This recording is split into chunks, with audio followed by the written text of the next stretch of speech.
मेरी फ्रेंड का बर्थडे है तो हम लोग सरप्राइज़ प्लान कर रहे हैं उसके लिए। और यहाँ पे ये थोड़ा ज़्यादा तो कुछ अच्छा नहीं है बट ठीक है जितना है ये डेकोरेशन।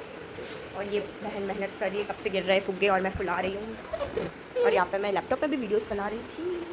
और ये रहा डेकोरेशन।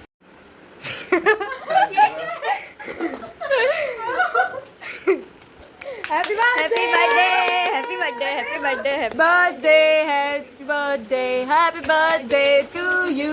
तुम दोनों को पहले खिलाती हूँ, मेरे को सरप्राइज दिया ना, आ जाओ दोनों साथ में। तो भाई हमारा डेकोरेशन कैसा लगा? मेरे को सरप्राइज मिला, ये 18th बर्थडे, ये दृष्टि बहुत अच्छा सरप्राइज दिया। देखो डेकोरेशन